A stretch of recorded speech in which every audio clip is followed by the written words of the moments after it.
The thing is that if someone pays $99 for a template and they try to use it and don't know how to, guess what's going to happen? Now you're doing customer support. So you spent a bunch of time learning a skill set, spent a bunch of time selling the thing, and now you're spending a bunch of time supporting the thing that you've created. I'm not saying that this can't work. I just don't know how passive it is. And I also don't know how long it would take you to get up to speed on either of these things. I'm guessing it would be like 100 hours minimum, to be completely honest with you. And there's no guarantee that it's actually going to make you $5,000 a month. There's just these imaginary math scenarios where you could do it if you sold enough at the right price. Hello, Barbies, Kens, Theys, and Thems. Welcome to Nicole Reacts, a show in which I, Nicole, react to online marketing gurus that I find, that other people help me find, and occasionally even who find me on the internet. My qualifications for marketing snark and commentary are that I own a marketing company, and I have for almost 17 years. And in that time, I've worked with hundreds of clients on marketing strategy and implementation. So I know a fair bit when it comes to online marketing and also related topics like website development and search engine optimization. If you're a regular watcher of this channel, you probably noticed that my background is a little bit different. So Ben and I cleaned the office a few weeks ago, and ever since then, I've been just itching to change the background.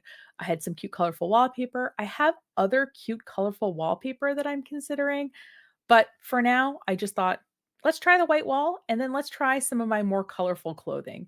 Let me know if you have an opinion about it. Just something I'm trying out. So today's person comes to us via ChatGPT of all places.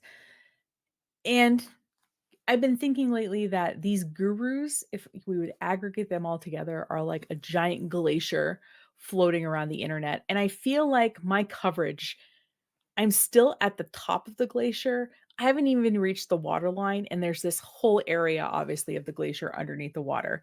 So I'm thinking, how do I find people that I'm not being exposed to? And so I asked ChatGPT if it could name me some marketing gurus who were like, and then I listed some of the people I've covered here on this channel who have produced content recently about online marketing. And this guy was one of the people who came up, Roberto Blake. And full disclosure, I know nothing about him, but I did go to his YouTube channel and I did see a video that I definitely want to talk about. Over the last few videos, we've had an accidental theme. We have learned how to make $5,000 a month drop shipping. We have learned how to make $5,000 a month blogging. And wait for it, this video is called How to Make Passive Income in 2024, 5 digital products that make $5,000 a month. Did these people all read some book about $5,000 a month or something? I feel like it's just this theme that keeps coming up. If you recognize where that's coming from, please leave a comment on this video. It just seems specific. Now, what I appreciate about this title, it says that these 5 digital products make $5,000 a month. Not that they make me $5,000 a month, saying that maybe they won't make you $5,000 a month, but that they make $5,000 a month as if it's some objective reality. You know how I feel about income that's supposed to be passive. If you look at anything that is passive, it has taken you usually a while to create it. So, for example, if you have an ebook and you tell people, well, you can make an ebook and that makes money while you sleep. Well, you have to write the ebook and you have to format the ebook. I guess before writing it, have to research or outline or otherwise plan the ebook. So, yeah, it makes you money while you sleep, but there's an initial amount of input that goes into it. So, I don't know if it's passive so much as you're recouping the time and money that you've already put into a project as you sell it over time. You also know how I feel about income claims, which is that we shouldn't be making them. In particular, when different people have much different circumstances. We all have different sized audiences. We all have different skill sets. We're all entering the market at different times. There's so many factors beyond your control that it is difficult, if not impossible, to say how much money you will make doing anything without actually trying it. Can you research it ahead of time? Absolutely. Can you look at other people in the space and see what they're charging and see how big the market is and see if there's even room in the market for you? Absolutely. Can you look at how other people are doing it and see how you could do it better? Of course. I'm just saying that promising someone $5,000 a month, I don't think is a super ethical thing to do. But anyway, Let's get to it. I won't lie, I kinda like this guy's vibe before he's spoken. Here are five of the most profitable digital products that actually make money and are not a scam. Digital product number one, motion graphics templates.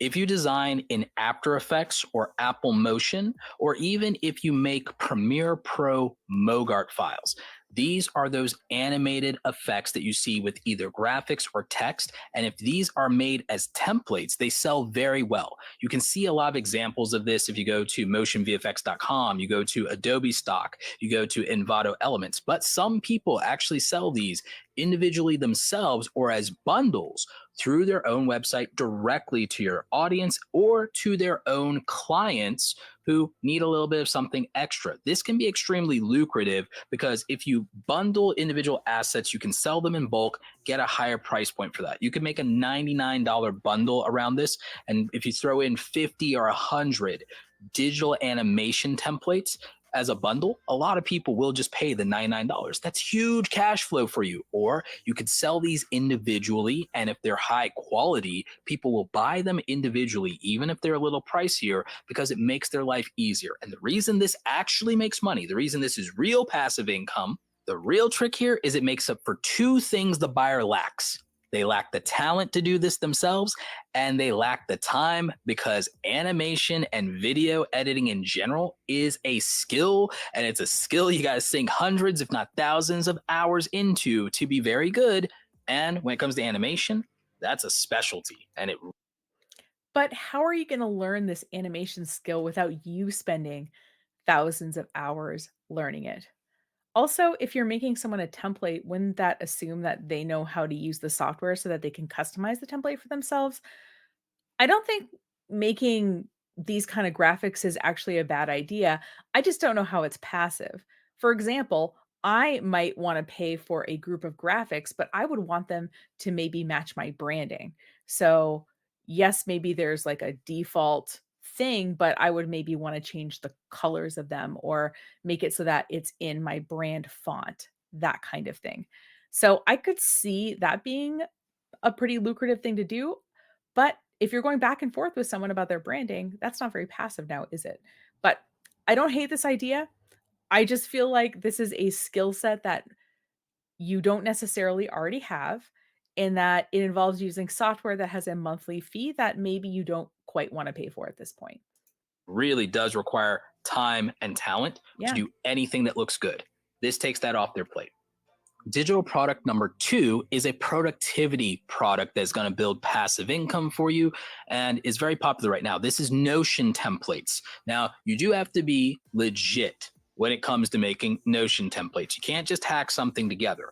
My friend Thomas Frank has made a killing. He's literally made seven figures specifically off of Notion templates. It's a business that is so lucrative. He quit an over 1 million subscribed YouTube channel to make this his primary focus. And it's one of the best revenue streams I've ever seen. The So I think this is a good idea, but remember, you have to learn how to use Notion and not just how to use it, but what goes into making a good template.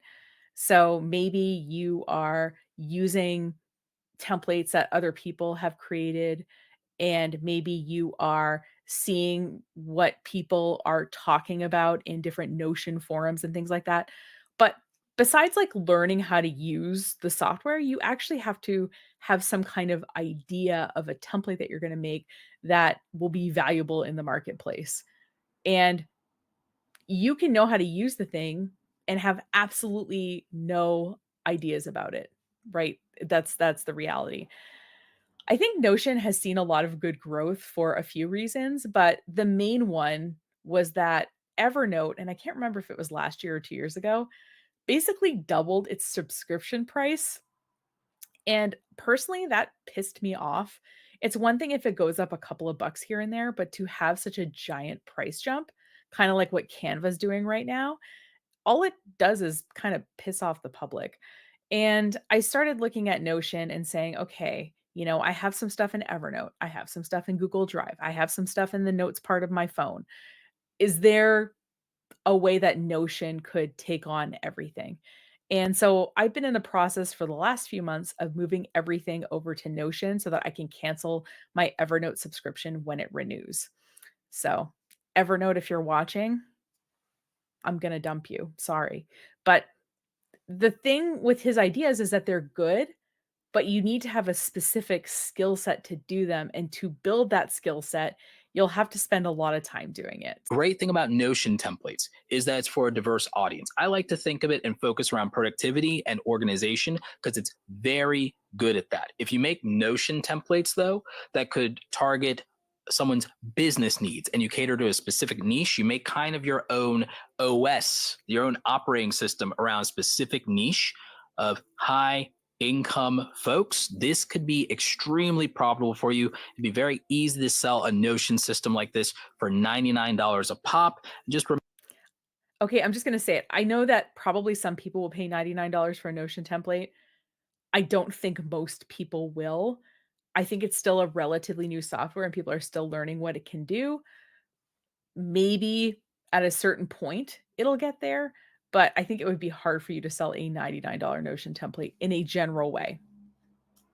remember, if you even get 10 people to buy this at any given time, that's $1,000. If you set a sales goal to where you are going to have 10 sales, heck, if you even start your own affiliate program around your Notion templates, or like I even said, your animation templates, think about it. If you had your top 10 affiliates and all of them were getting a 30 or 50% commission and all of them So here we have some imaginary math, which all the gurus like to do. And here's the thing, we can all make up numbers. Like I can say, well, if I design 10 websites a month and I charge $3,000 for a website, all I got to do is sell 10 a month and I'll make $30,000 a month. But the logical question is, well, are you gonna be able to sell 10 a month? Like, who's buying these things? How are you finding these people? And my question here is like, how are you finding these affiliates? Like, you just made this Notion template and you're gonna find a bunch of people who wanna sell it for you? Doesn't it have to maybe be out of the market and people can see it and use it and say, "Oh, wow, this is great. I would totally love to sell this thing as an affiliate." I feel like it would take a little bit to get there if you were gonna get there. And I still think that $99 for a Notion template is a bridge too far, personally, at this point in 2024 as I'm recording this. I don't know if you've tried to sell a product that costs $100 to 10 different people every month, but I feel like it would be hard to consistently do that unless you are just a really great salesperson or an extrovert who meets people all the time, or you have a large online audience. And this guy has a large online audience and he clearly has some tech skills, which is where he's getting these ideas from. So I'd like to reiterate, I don't hate either of these ideas, but they do involve you learning a whole ass skill set, whether it's how to animate things or how to build a Notion template. And that's not no time for you to do. And then after you have built these skills, then you have to learn to sell it and connect with other people about it. So it's one thing if you have a large captive audience.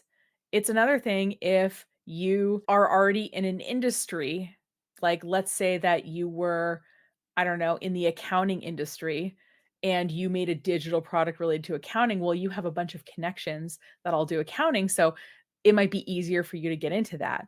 This also reminds me when I did that stream with Danielle Ryan, and she was talking about basically a digital product that she had made that was, some passive income. But what happens is, people, I think it was an Excel spreadsheet, but people have questions about it or people want to make a modification to it. And now you're in a back and forth conversation. How passive is that? The thing is that if someone pays $99 for a template and they try to use it and don't know how to, guess what's going to happen? Now you're doing customer support. So you've spent a bunch of time learning a skill set. You spent a bunch of time selling the thing, and now you're spending a bunch of time supporting the thing that you've created. I'm not saying that this can't work. I just don't know how passive it is. And I also don't know how long it would take you to get up to speed on either of these things. I'm guessing it would be like 100 hours minimum, to be completely honest with you. And there's no guarantee that it's actually going to make you $5,000 a month. There's just these imaginary math scenarios where you could do it if you sold enough at the right price. Wanted to make $1,000 to $2,000 a month, this puts you in a very good position because you have some real value and it's an easy, no brainer sale to people who actually have money. And that's the trick. Don't sell to broke people, sell to people who have money, who have a high income skill or have a business. And while that is a smaller group of people, you're going to do better on average selling to them. So My question is, how do we know if somebody's broke, right? We can't just make assumptions based on what people look like. And I've learned this in my early 20s when I lived on this offshore island off the coast of Maine. The more disheveled someone looked, typically the more money they had. So I remember one day I was riding the ferry and there was this woman and, she looked a little unkempt. And my friend leaned over and said, "That's the Campbell soup heiress." And I was like, "Oh, got it." So we can't tell by looking at somebody whether they have money. I think what he's saying is that going with, we talked about accounting earlier, let's go with that. If you made a Notion template that was for an accountant or an accounting firm versus a Notion template that was built for students, the accountants, because they have a business and ideally are sort of in a sort of higher value field, are going to be more likely to pay $99 for that Notion template. But we don't know that. I mean, there's people who have made a ton of money doing study guides for like medical students or something. Or heck, we have influencers who are making tens of thousands of dollars a month monetizing their content. We're in this weird world where people who look like they have money don't, and people who have money don't look like they do. I think there's a lot of fluidity here, and I don't think we necessarily know who has money and who's willing to pay and who doesn't unless we do some market research, unless we do some product testing with our target market, unless we, run some lead generation ads on social media and see if anyone signs up for the thing that we're showing them. So, there's a bunch of different ways, obviously, to do that, to sort of test it before you build it, but I don't think we know who has money and who doesn't unless we start making assumptions, and I don't think we can make those assumptions anymore. It's a weird economy right now, folks. Notion templates are something that you can get into right now if you are very good at productivity, organization, understanding systems, and this is not something that's going to be hard for you to sell as long as you choose an affluent audience. Digital product number 3 is going to be a combo product. It's going to be digital and physical, and you probably guessed what it is. It's going to be books. You're going to go into print, you're going to go into digital books and audio books, and that's going to give you multiple SKUs. You're going to get a paperback book, a hardcover book, an audio book, and an ebook. That gives you 4 SKUs on the book, and that's before you translate it to other languages. So you're going to go into digital publishing. Now, the thing about this is, So are you gonna write the book? Or are you gonna find somebody and you're gonna sort of be their book broker? you could do this very affordable and free. This is like much more accessible and down to earth than the skills of needing to be able to do Notion templates or being able to do motion graphics files and animation templates. This is something that more people could do, is write books. I mean, you could write a book, and I get what he's saying, which is that there isn't like these hard tech skills like there was for the first 2 items for you to learn, but still, if you've never written a book before, that's a learning curve, and yeah, it's not learning software, but it's still a learning curve. I self-published, and because it's Amazon KDP, using that as my publisher and as my printing press, I get 70% on my books in terms of my overall royalties, because I decide I want to keep all the rights. So the good news there is that this could be very lucrative, but you do need the ability to scale this, and you do need an audience. Now, you will benefit to some degree from Amazon as a search engine and as a book marketplace. The audiobooks are where the real money is for this. If you want me to talk about self-publishing, drop me some questions in the comment section of this video, and I will try to make a comprehensive guide, a complete guide to self-publishing if that's something you're interested in. I could even do a playlist of videos if you guys ask enough questions around it. Point is, this is something more of you can do. It's very affordable. There are a lot of free tools around it. I sunk some money into this, but it was very profitable for me overall. And a book also elevates you in prestige, and it could be a funnel for your other products if you do it right. I agree with this. I think a lot of people use books to build authority, and let's face it, if you had to choose between giving someone a business card or giving someone a copy of your book, guess which thing is gonna be more powerful sitting on their desk reminding them of you? And he talked about, self-publishing and how you get to keep more of the royalties, and I think that is attractive. The reason that a lot of people go with traditional publishers where they get to keep less of the revenue is that part of what you're getting with a publisher, besides the fact that they're taking care of all the little things that go into publishing a book, so you don't necessarily have to worry about having all your ducks in a row, they're going to get them in a row for you, is that they have, marketing and distribution engines as part of their business model. So they're going to help you sell the book and distribute the book in a way that if you're self-publishing, you're gonna have to do yourself. So the question is, if you're gonna self-publish, how are you gonna get people to initially buy the book? How are you gonna get them to leave reviews on Amazon and other places like Goodreads? How are you going to get the book carried by maybe some independent bookstores? This is all legwork that you're doing yourself that could or couldn't pan out. And I think that most self-published people don't actually make a ton of money publishing their book. Hey guys, editing Nicole. So I found a survey from the Alliance of Independent Authors that did a survey with self-published authors, and it looks like the average made $12,749 in 2021, and that was up from the previous time that the survey was given. So self-published incomes could be up from $12,749, but yeah, even if they tripled, that would be not necessarily a sustainable full-time income in 2024. Profitable digital product number four is probably one of the most profitable of all time. And you guessed it, it's going to be digital courses. I know. Oh my God, courses. I thought you said there were no scams. Courses aren't a scam if you make a good product. The thing I appreciate this guy is already on to us, and I agree with him. There are good courses out there. I'll be really curious at the price point and the type of courses he suggests here. thing about free information is there's a couple of issues with it.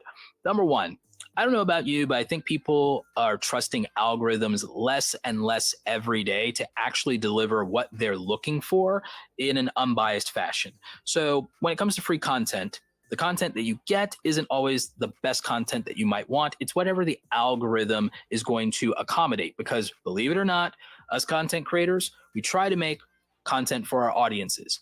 But somehow, some way, the algorithm does influence how we think about and make content, which means that sometimes, as hard as you try, even if you're making educational content, the algorithm will influence the way that you style it, the way that you edit it, the way that you package it. You might try to optimize more for retention and things that a platform might like than the best way to teach somebody. The other problem with algorithms and free content is also that it's very hard to curate free content, get it to be from like a single source, and to get it in the right order. No matter how hard a creator tries, you will just kind of want to watch it in the order that sparks your interest because you're still in entertainment mode. So rather Yeah, if you look at most courses, they have modules, and not only is there maybe a video, but there might be a worksheet or a quiz or some other way to practice what you've just learned. And the reason for that is to sort of solidify what you just learned before moving on to the next thing. And by having modules, you can present information in a certain order, which is what he's talking about here. So I do think that there's a place for courses. I just don't think you're going to make $5,000 a month doing them. than trying to study in the lunchroom, maybe move to the library instead so you won't be distracted. And that's where courses come in. It's curated information, it's consolidated information so that you have it from a single source and it's curated in the proper order for instruction. And on top of that, the content quality tends to be better and higher than the free content. And the reason is this: in a course, an individual video can be as short as it needs to be or as long as it needs to be because there's no algorithm interfering. So it's just what it needs to be, and there's less fluff. The other thing that I would say benefits a course is the variety of formats that can be delivered through a course in terms of additional download resources like PDFs, audio files, templates, etc. Mhm. Even quizzes that can test your knowledge on a particular module or lesson so that you can feel like you have an evaluation of whether you benefited from the course or not. So assessments are great for students because yes, you can see kind of what you know and don't know, but they're also valuable to the instructor as aggregate data. For example, let's say that I would give a quiz in a high school chemistry class and I put a question basically that was balancing an acid base reaction. And let's say they all got it wrong. What that tells me is that I didn't teach that material well, and we probably need to go over it again. So, if you're taking some kind of assessment and the instructor can see how you've done, that can help them improve the course as well. Because if they see, like, oh, everybody got this wrong, the assumption is I didn't explain it well because everyone got it wrong or a majority of the people got it wrong. So, what can I add to this online course to clarify this thing that seems to be not clear to people? That's when courses are well designed. And it's your responsibility as a course seller to design a course that is worth it and is valuable. But online courses, say it with me, are a skill set. That's the theme of today. Each one of these things involves building a skill set. And I'm somebody who's actively built that particular skill set. So one of my 3 bachelor's degrees, it's a long story, is in secondary education. I thought I was going to be a high school science teacher. So I got a whole degree in it. And part of that teaching degree, I had to take a whole class about making assessments. I had to take a whole class about teaching methodologies. So, how to teach science. I had to take a whole class about classroom management practices. I forget what the other ones were on, but those are the 3 I remember offhand. And the thing is, before going into that program, I thought I was a pretty good teacher. I taught swimming lessons for years. I feel like I'm a comfortable presenter, but I learned a lot figuring out how to structure learning for other people. And let's face it, we all know somebody who knows a ton about something, but can't teach anyone anything about it. So, knowing the topic is one thing, being able to teach it is another thing. And that would be a skill that you would need to develop. In addition to being able to teach people, you obviously have to learn enough about the topic to be able to outline the learning that's gonna take place and to present it in a logical order. So, this is again a whole other skill set. And can you make money on online courses? Maybe, but I don't know. It's a pretty saturated market. And that's why I think when he said, "Oh, we're gonna talk about online courses," I know what you're thinking. I know what you're thinking, is that he understands that it is too. And that only maybe a certain kind of person or someone in a very specific niche or something like that could be making good money selling online courses in 2024. My advice to you would be if you sell a $99 course, What's with the $99? I understand that it's close to 100, but I feel like everything in this video costs $99, but there should be some assets and digital downloads so they have something tangible to work with, maybe even a workbook. And I also would recommend that for something that's in the $99 range, that it be maybe a 3 to 5 hour course. You don't need to overwhelm them when it comes to the volume of Mhm. your content. It actually should be as concise as it can be to go ahead and allow them to do the work that they need to produce results. I agree with this. I think a lot of people get hung up on giving a lot of content. I think part of what people are paying for with a course or with a book or something is that I'm not paying to have know everything. I am paying to shortcut my learning. So, I agree with this. So it's up to you to make a course that is good and is high quality and is worth it. The argument on free versus paid comes down to preferences, and it comes down to convenience. What they're paying for, it's not necessarily the uniqueness of the information. It's for the saving time of hunting Mhm. for it because you've made it incredibly convenient. The information has been consolidated to come from a single source, and it's been curated to be in the right and effective order. That's what you're selling. You're selling those conveniences. And you're also selling that you are a good person to learn from about this particular topic, which is why part of how I evaluate whether I'm going to buy a course or not is I like to watch the instructor of the course, whether it's, in free YouTube videos or whether I sign up for a webinar or something like that. And it gives me an idea of their teaching style and whether I think I could learn from them or not. And I'm of the mindset that the right teacher can allow you to learn something. And I say this as someone who tried calculus 4 different times. In my senior year of college, I finally found the right professor to teach me calculus. And I did really well in that class because I was so into learning it because he was such a good teacher. So, yeah, part of my evaluation isn't just the information and how easy it is and everything, it's also the instructor. So don't underestimate that if you're gonna try to do this. Number five. Number five is a hybrid. Number Ooh. five combines digital products with online memberships. Typically, memberships would be more of a service where there's some kind of like interactive or live component. In case you're listening, on the screen it says subscription service. So this idea that you're paying for something sort of weekly or monthly or at some regular interval. But my question is, what would that thing be? And hopefully he's gonna get into some examples here. But they don't always need to be. It could be monthly access to a bundle of resources that they get updated on a regular, consistent basis that have enough variety to make it worth subscribing to. And it's better if these are highly specialized.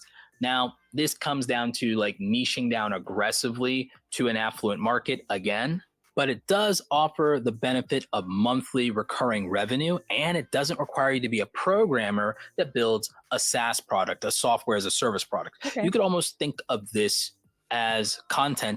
Okay, so we have some imaginary math on the screen, but the idea with a subscription service is people are getting something on a continuing basis. So, for example, I have Trend Descend, which is a subscription video service. I made a short commercial the other day that explains this way better than I did in this video. So, let me just play it now. If you've been posting to social media for a while, do you find that you're stuck on a certain number of followers or a certain level of engagement? Wish you could get your products, services, and ideas in front of a whole new audience? Enter Trend to Send, a twice weekly text messaging service that sends doable trends straight to your phone. Each text includes a short video going over an online trend with ideas about how you can execute, as well as links to the trending audio on TikTok, Instagram, and YouTube, giving you creative, easy to make videos to freshen your feed. And because you are using trending audio, these videos will be seen by a whole new group of people. So if you're ready to take your video to the next level, check out Trend to Send. That is a subscription. But rather than imaginary math, I'd like to hear of other kinds of subscriptions that businesses have, because if I was considering doing this for my business, that would get my brain kind of turning. As a service, if the thing that they're subscribing to ends up having content as a main component, I think it should actually be more along the lines of digital assets, similar to what we talked about with templates earlier. If you have a big library of these things, instead of buying them a la carte, people could just access the entire library as long as they keep paying a monthly fee.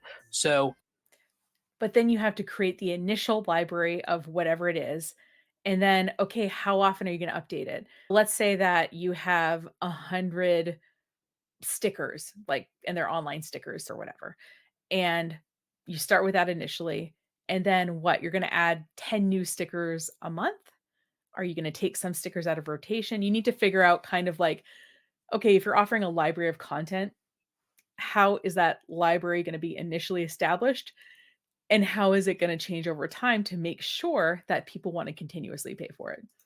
when you set this up as a subscription model, that actually makes sense and it cash flows very well while giving you monthly recurring revenue.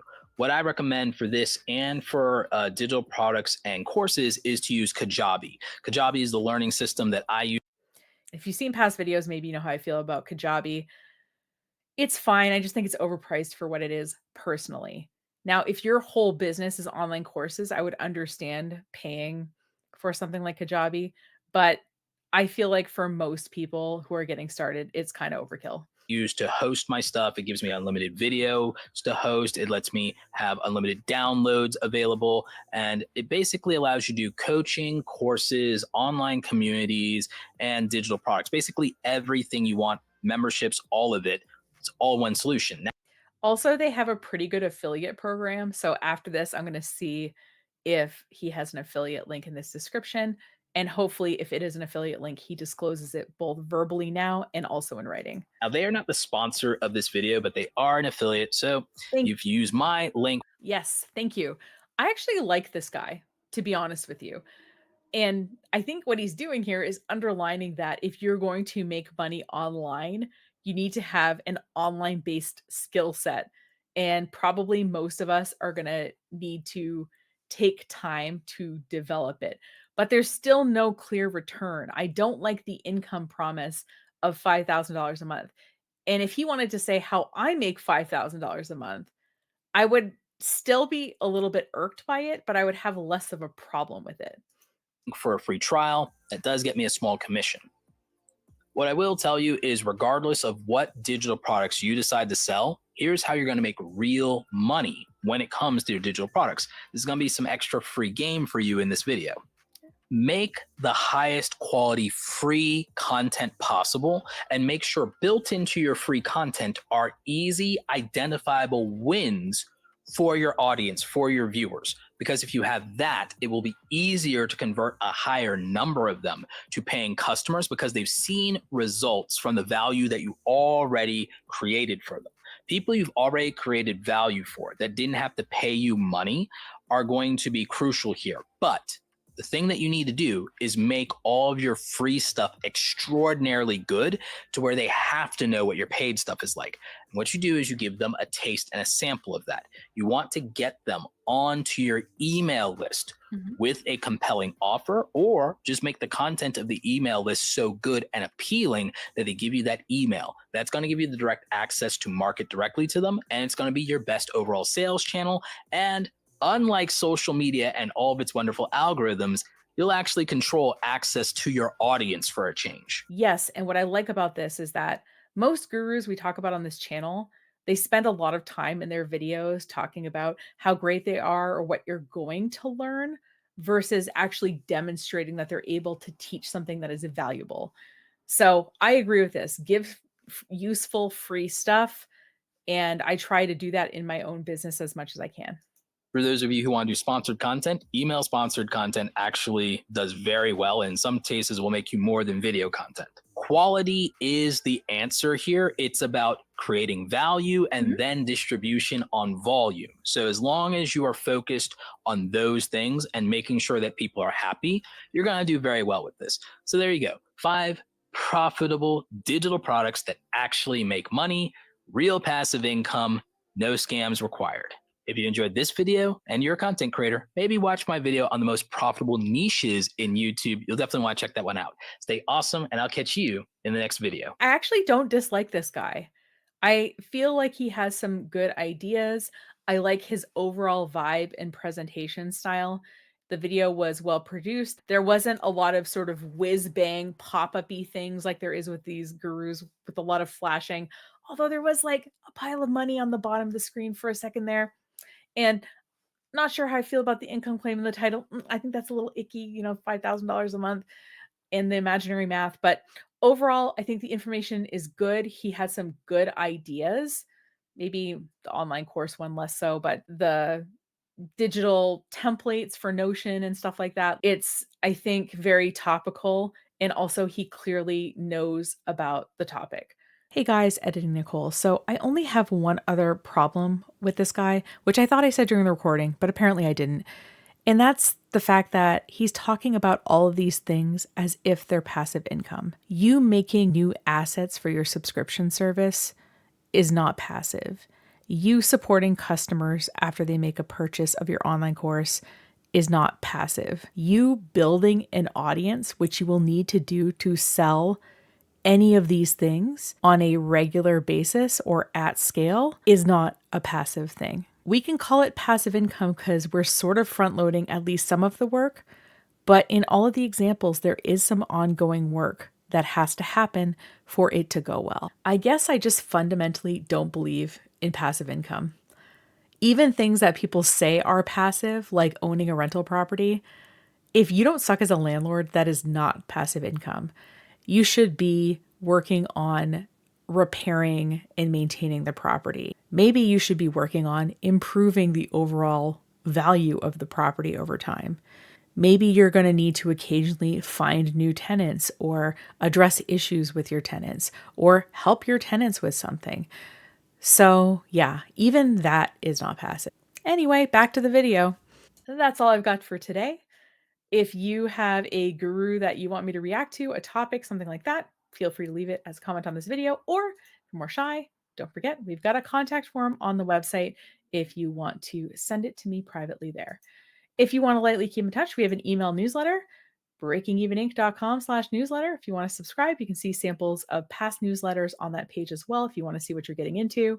And if you like this video, I hope you consider subscribing, liking, sharing it with a friend. If you want more guru marketing content, there is a whole playlist called Nicole Reacts, both on the YouTube channel and on the blog part of our website as well, if you want to check it out. There's over 100 videos there, so enjoy. So these online gurus, they'll just keep on coming, even if they're a slow-moving glacier. But the good news is you've got a geologist, that's me, it's one of my other degrees, in the marketing industry who is not afraid to scale that glacier with you.